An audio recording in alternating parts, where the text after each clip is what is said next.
जाईल. मित्रांनो, आज आम्ही चाललोय कांदिवलीला. कांदिवलीमध्ये एक भजन स्पर्धा आहे, ती आम्ही एक्सप्लोर करायला चाललोय.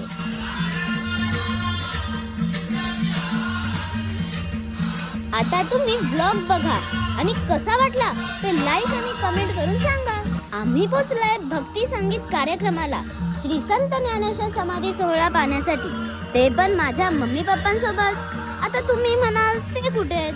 ते कॅमेरा समोर यायला थोडेसे लाजतात. काही दिवसांनी ते पण दिसतील तुम्हाला. हा माझा पहिलाच व्लॉग आहे, त्यामुळे थोडा लहानच बनवलाय. तुमचा सपोर्ट मिळाला तर नेक्स्ट टाइमला नक्की मोठा व्लॉग बनवेन.